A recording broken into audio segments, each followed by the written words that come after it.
We have a teaching from our most sacred text, the Talmud. The rabbis say, when someone comes to kill you, rise up to kill them first. But actually, the phrase is not rise up, it says be prepared to kill them first. Now, preparation isn't just about how many times you go to the gun range, it's also what's here and what's in your heart. Do you have the mental and emotional wherewithal to actually take someone's life if necessary? Okay. Are you prepared to go through the aftermath? What's going to happen with you in the legal system? Do you have insurance that you're going to need? All these kinds of preparations go way beyond just having a gun and carrying it on an everyday basis. The article by Zakaria ends.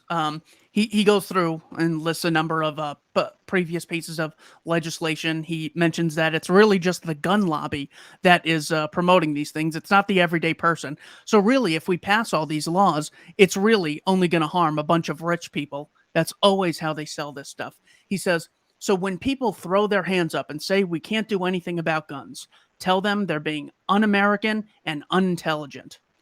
Notice how everything is emotional. It's just name calling with these people. Right. There's one more article that I just want to go through. It's called "The Constitutional Case for Gun Control" by The Atlantic. But as far as grabbing onto people's emotions, what can we do on our side to make the emotional case to appeal to people's emotions and get them to oppose this thing called gun control? I would say it's very simple. Defenseless people die. Now, from that, you ask people, how are you going to really defend yourself? Are you going to call the police? The police, when seconds count, the police are there in minutes. Okay. Is it the gun that takes the life, or the person pulling the trigger? Guns do not self-animate. Cars don't cause accidents. People cause accidents. I remember that during Prohibition, people said it was alcohol, and they prohibited alcohol, and that had to be repealed because it was not about alcohol. It was the people drinking the alcohol. Now we have alcohol back. Alcohol is legal, but there's always a tagline: drink responsibly. Mm-hmm. So this is about personal responsibility. And when people say we want a gun-free zone, okay, if someone wants to hurt you, they don't necessarily need a gun. There are other means. A spoon can be an assault weapon. A rock can be an assault weapon. Okay? One of the things we have to do is educate people in the use of language and how language can be manipulated. And of course, as you're indicating, when language is manipulated, emotions can be triggered. We have to bring back reason to the argument. The next article is from The Atlantic, written by two Yale Law School students. A constitutional case for gun control. History and textual analysis aren't the only factors that matter. Our lives do too. So what they're essentially doing in this title alone is they're saying, yeah, we absolutely believe that lives matter, just like the Second Amendment people say, Mhm. our lives matter. That's why we need self-defense. They're sort of taking that premise and attempting to turn it on its head, saying, yeah, our lives do matter, and that's why the state needs to regulate guns, because that is a form of preemptive self-defense. How do you answer the question that? Since when do criminals follow laws? Yeah. I mean, and the fact that you're saying these are Yale law students. Yeah, both of let them. let me just say that as this is being recorded, it's been in the news that Yale law students really don't care much for the First Amendment either. Okay, they're trying to shut down free speech. It just happened in their own university. Okay, so it's kind of funny to me that they are talking about promulgating more laws to save their lives. Okay, when they're not much about not only freedom to bear arms, but freedom to speak your mind.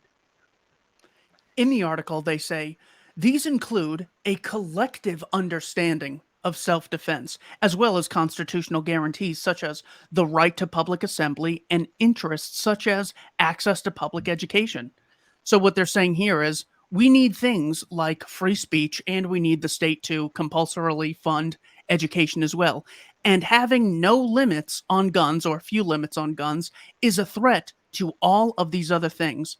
How is it that we see the chicken and the egg scenario here so differently? They say guns are the thing stopping us, whereas the opposition, our side, says guns are the things protecting us. When you're starting at such different defaults, how do you communicate to that mindset? Um, I'm not sure, frankly, because Mhm. these are folks that are coming.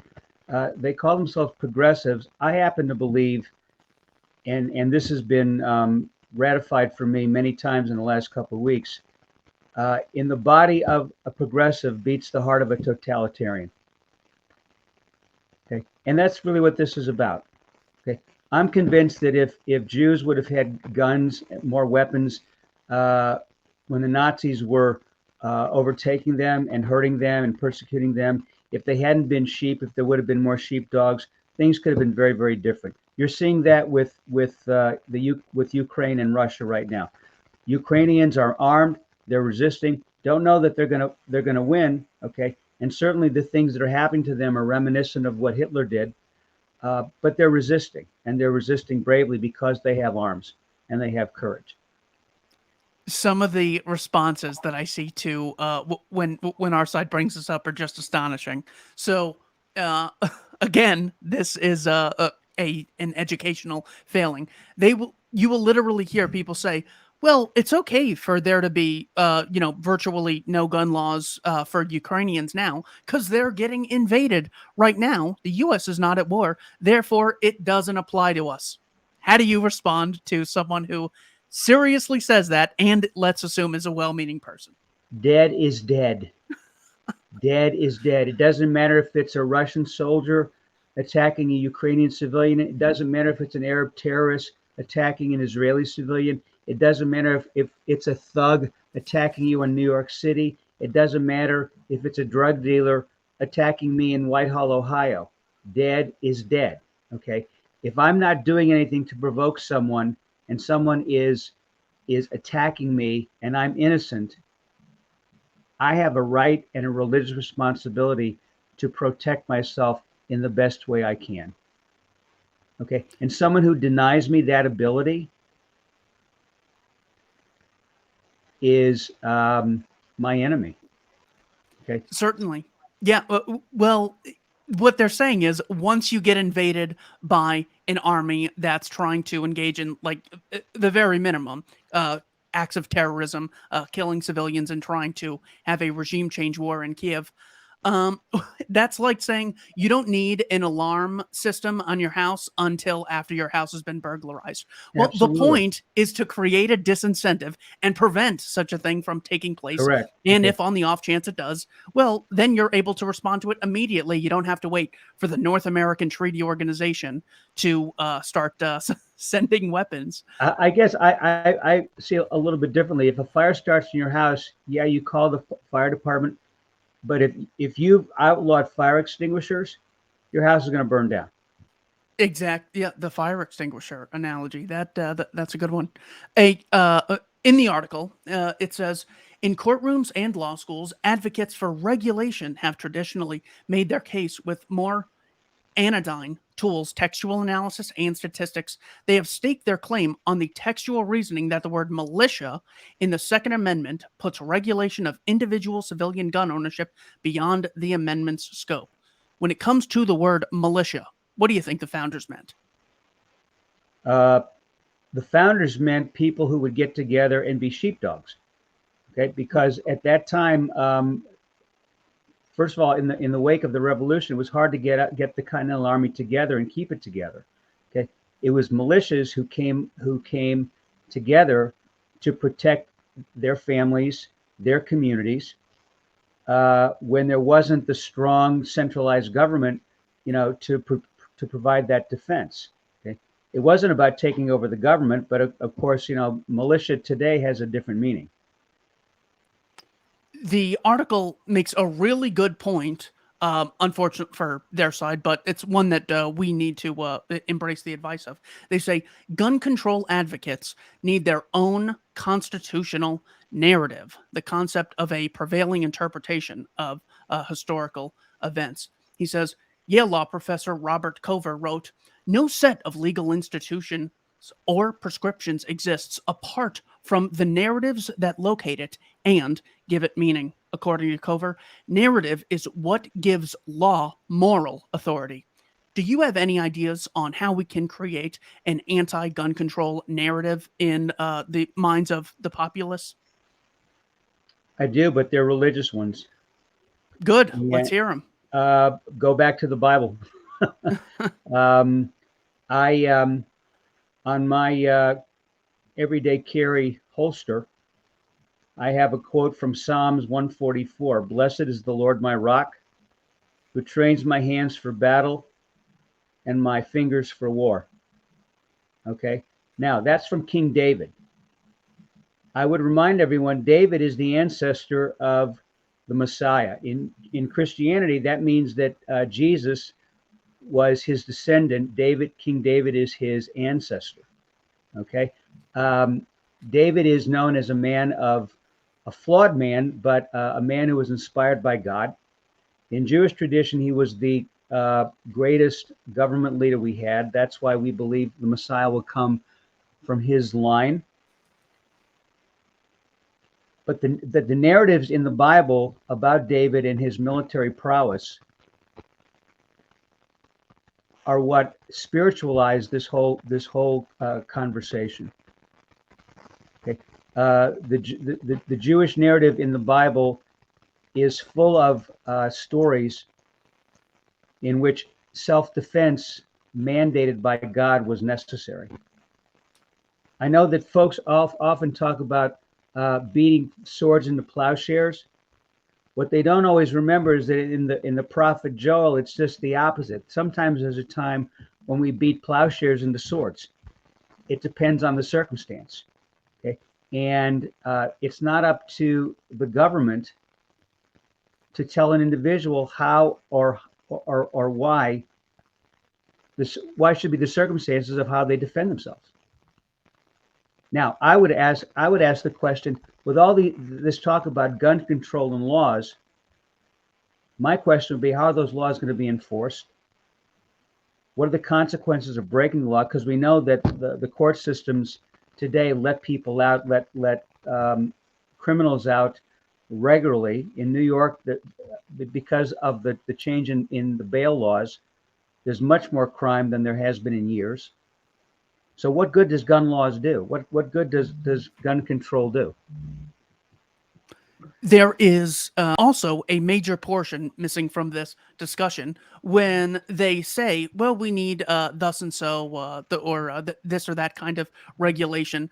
They're not talking about a universal regulation. They are only talking about civilians. There's a philosopher, Stefan Molyneux, who said, if you're for gun control, then you're not against guns because the guns will be needed to disarm people. So it's not that you're anti-gun. You'll need the police's guns to take away other people's guns. So you're very pro-gun. You just believe that only the government, which of course is so reliable, honest, moral, and virtuous, should be allowed to have guns. There's no such thing as gun control. There is only centralizing gun ownership in the hands of a small political elite and their minions. Any thoughts on that quote? I think I agree with it. Good, good to hear. Yeah. How is it that the police are more morally, and I'm using the word morally, not legally? Why are police more morally? It's more moral for police to carry guns and not civilians. Okay. Now I know that a lot of people say, well, they're trained. They're not necessarily trained any better. Sometimes they're not trained at all in terms of regular time at the range. Okay. I know that there are policemen who really only train once a year for qualification. Okay. The fact that they wear uniform is what the public believes will give them the authority to use their weapons if necessary. But I would put my life in the hands of someone who I knew was a regular practicer of shooting skills on an ongoing basis than I would in a policeman who goes to the range once a year but happens to wear a uniform.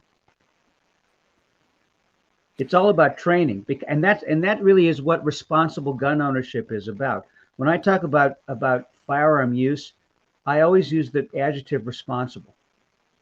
Okay, Yeah. because that's what it is. You don't a car is just as lethal as a firearm. Okay, you have to have a license to drive a car, but just because you have a license doesn't mean you know how to responsibly drive a car. There, And there are a lot more deaths by automobiles every year than there are from guns. whenever the conversation comes up, they're able to pull at people's heartstrings by saying, just the names sort of trigger your memory response. They'll say Sandy Hook, Columbine, Parkland. Mm-hmm. And look, these are all terrible, evil tragedies. The However, people were evil, but the people were evil. yeah, It wasn't the tool, it was the people. And when we don't have an educational system, I personally believe that when the Supreme Court ruled against prayer in public school, we basically took God out of public schools, and we've been taking God out of the public sphere since that time. You never saw mass shootings before that. yeah, and you can always just take the same constrained view of the human race that people are bad, but look at governments. Are there any examples of governments going on mass murdering campaigns? I don't know, Pol Pot, Chairman Mao, National Socialist Germany. Stalin, sure. There's so many, even Khrushchev after Stalin, or Lenin before him, and that's just one country in And that worked in Russia. because the citizenry was disarmed. Exactly. So for every one of their examples, which are terrible and tragic, I totally agree with them. They act like their side is just like so pure and peaceful and just sitting and singing kumbaya. Well, our side is violent. They have a way higher body count than free people with arms ever could. In fact, there is a very interesting article published by the New York Times, credit where credit's due, January 16th, 2016, by Nicholas Kristof, titled Some Inconvenient Gun Facts for Liberals. He says, "We liberals are sometimes glib about equating guns and danger. In fact, it's complicated. The number of guns in America has increased by more than 50% since 1993, and in that same period, the gun homicide rate in the United States has dropped by half." Are there any statistics that come to mind, or any other ways of persuasion that you would use to convince people to not buy into the gun control narrative? Again, I would have to really have a very serious conversation with them in terms of reason, and ask the question: have you ever heard of a gun going off by itself? Okay, and I always have to. I'm not. Statistics make my head go mushy, frankly, and I've often had people say to me, "Well, it only takes one time." So when people don't want to use statistics or ignore them, they're going to ignore them. Okay, and because this is an emotional subject, okay, I go back to Kyle Rittenhouse. Okay, Kyle Rittenhouse was trashed. Okay, I came upon a conversation among a couple of older women, and they were spouting things that they had heard on progressive media, and I had to step in and say, what you're saying is not true. Okay, what you're saying is not true. If you go back and look at the videotape, which of course they hadn't seen, okay, what you're saying is not true. If you're going to make a statement, make sure your facts are true, which means you have to do this not on emotion. It has to be with facts and with reason. Okay? Now, the whole gun control argument is just one item in how progressivism deals with all kinds of things. Okay, they always go for emotion. Okay, socialism, communism, it's going to be better. As you said, there's not one regime in the world that has become socialist or communist that has worked. It's always ended in oppression and violence and death and misery. One of the biggest examples that they use, I'm just going to use one more empirical example. This is from a book called Cooperation and Coercion, written by two PhDs, Anthony Davies and James Harrigan. It says, gun control proponents point to Australia's 1996 gun ban as evidence that gun control reduces firearm homicides. In Australia's case, an initial look at the data appears compelling. Gun homicides fell from an average of 71 per year in the 7 years prior to the ban to 55 per year in the 7 years after the ban. That's a 22% decline. But a closer look reveals two concerning things. First, knife homicides in Australia appear to move in the opposite direction to gun homicides. Knife homicides outnumbered gun homicides by more than 2-to-1 prior to the gun ban and more than 3-to-1 after. This suggests that at least in portion of the cases, the gun ban didn't reduce homicides, but rather caused the perpetrators to switch weapons. Australia's knife and gun homicide combined fell only 8% in the 7-year period following the ban compared to the 7-year period preceding the ban. This is much less impressive story than the reported 22% decline. Final two sentences. Second, if we compare the same 7-year periods in the United States, we find that annual U.S. homicides fell from an average of 23,000 to an average of 16,000. That's a 29% decline versus Australia's 22% decline. So the reason that I wanted to read that whole kind of boring thing is to show you that their biggest talking point every time you look into it is absolutely fake. We already discussed this, so I don't want to ask you to. I guess my whole thing when we're talking about gun control is nobody ever asked the question, why does someone else want to kill another person? What are the reasons? Okay. And of course there are people, there are reasons why people want to kill other people. But the real question is, what doesn't keep them from doing it? What doesn't keep them from doing it? Okay. It's not the gun. Again, the gun is the tool. There is a reason that people don't feel that boundary, thou shalt not murder. Somehow that goes out the window. Okay. And again, if there's no guns, get rid of all the guns, people are going to still kill people. Again, I'm going to go back to the Bible. Cain didn't kill Abel with an AR-15. He killed him with a rock or his fists. I mean, the whole thing is ludicrous. I really believe that this is one way of deflecting, focusing on the real causes of social violence, regardless of how it's done, social violence, because then you have to talk about why do people want to hurt and kill other people? What's lacking in our society that used to be there that's not there anymore? I'm going to go back to my own anecdotal personal experience. I grew up with playing toy guns. I saw a lot of violence on TV, but in those programs that I saw, it was very clear that the good guy was using a weapon to propagate good and not bad. That's not so clear anymore in the media. Excellent. Yeah. And the Kyle Rittenhouse case is just so it is so obvious when it comes to, if you were unbiased looking at that, you'd say, okay, well, the first person is chasing him and threatening him, and he runs away. And then when he doesn't have too much space in between, he defends himself. And then the second guy is holding a gun to his head less than a foot away. And their conclusion is white supremacist Rittenhouse just walked up and started shooting. Mm-hmm. I mean, just unbelievable. It's on video. It's not even like, well, his word versus hers. It's we have an objective reference point. So and this is the pro science crowd. These people believe in facts and evidence, and you and I are more just idiots who just beg who the are you sky. going to believe, me or your lone lion eyes? What is your favorite story in the Torah? In the Torah. Are you talking the 5 books or all of Scripture?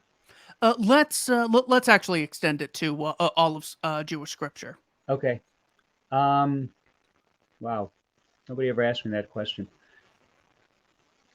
I'm going to go back to the first story I remember being told by my dad when I was 4 years old, and that was David and Goliath.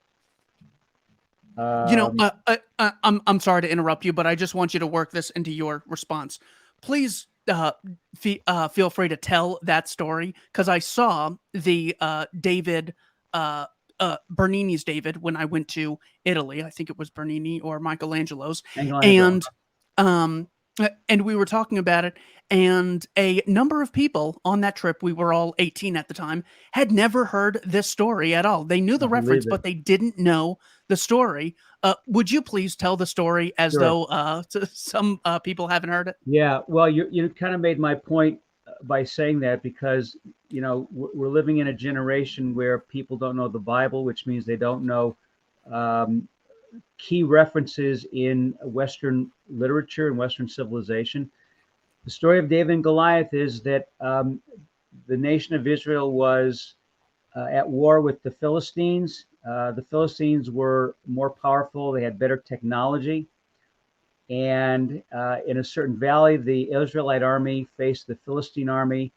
The Philistine army had a man by the name of Goliath, who was, the Bible says he was a giant. We don't know really how tall he was. He was obviously taller and bigger than the rest of the men there. It basically freaked out the Israelite army, and they didn't know what they were going to do because Goliath had challenged them, challenged the Israelite army, saying, "Bring out, your best warrior, and he and I will do one on mano. Okay, and if he beats me, we'll be your slaves. If I beat him, you'll be our slaves." Okay, so the entire army was freaked out, and the King Saul, was freaked out. It just so happened that this shepherd boy David had come to bring food from home to his brother who was serving in the army. He happened to overhear this particular conversation, and he said to the king, "I'll go." And they laughed at him because here's this kid, has no military training. Okay, he's among the younger of the family. He's not a member of the army yet, but he volunteers to go out. And the king says, "What are you going to do?" He basically says, "I've, as a shepherd, I've had to drive off bears and sheep, and I'm sorry, bears and lions from our sheep. I know how to use a sling, and I'm confident things will be good." So before he goes out, they put all his armor on him, and he says, "This isn't going to work for me. This is really too much." Okay, so they let him go out, and Goliath sees this kid come out, and he starts laughing. And he says, "Where's your armor? Where's your spear? Where's your javelin?" And David invokes God's name. He says, "God is my strength." So as they're getting ready, as Goliath is about to attack him, David puts a stone in his sling and basically aims it at his forehead, hits him in the head, knocks him down, basically makes him go a little bit crazy. Doesn't knock him out totally, I don't think. David comes up, takes his sword, chops his head off. Okay. The weak overcoming the strong for the right reasons and with the right inspiration. I love that last line as the caveat for the right reasons, For because the right reasons. so often we'll just hear, this group is the underdog, whether it's whoever their pet issue is. I hate to say, it's usually the impoverished or blacks or women or foreigners, because all those people deserve respect just like anyone else does. But the problem is they're so clearly being used. So for the right reasons is so vital. Can I just add a caveat, Of course. a PS to that? Okay. When we're talking about doing something for the right reasons, when I get into arguments about gun control, and I offer this example, you read a headline that says, "Man cuts sleeping woman with a knife." What do you assume? Well, some guy came up to this woman who was sleeping and he attacked her. I said, "Well, what if you read farther, and it turns out that the man was a surgeon, the woman was under anesthetic, and he was slicing her open to do surgery on her. Does that change context? Well, I never thought of that. Yeah, well, okay. Everything is about, are you doing it for the right reason? And guns are no different. Just a reminder about JPFO, the fierce defender of American liberty, has 3 primary goals. Drive the Washington-based human rights group Jews for the Preservation of Firearms Ownership. 1. Destroy so-called gun control, code words for disarming innocent people. 2. Expose the misguided notions that lead people to seek out so-called gun control. 3. Encourage Americans to understand and defend all of the Bill of Rights for all citizens. The Second Amendment is the guardian of the Bill of Rights, founded in 1989 by Aaron Zellman, passed away in the year 2010. Rabbi, final question. What is your favorite part of being a rabbi? My favorite part of being a rabbi, Keith, is actually asking challenging questions and making people think. Okay, I'm not here to lay a guilt trip on people or make them change their minds, but I am here to ask them questions so that they will be able to come to answers on their own. I will say that in recent years, because of cancel culture and because of the effort to stifle discussion, I get less of that. And when challenging questions are asked, the response sometimes is a personal attack, which always reminds me of the quote from Socrates, when the argument is lost, slander is the tool of the loser. Or people just disengage, okay, which means that many times these are people that style themselves as open-minded, and they're among the most closed-minded folks I've ever met. And particularly with a hot-button issue like firearms and gun control, logic just kind of shuts down. Thank you so much for everyone who is watching the Jews for the Preservation of Firearms Ownership Odyssey and YouTube channel. Rabbi Cary Kozberg, thank you so much for your time. Thank you. Thanks for having me.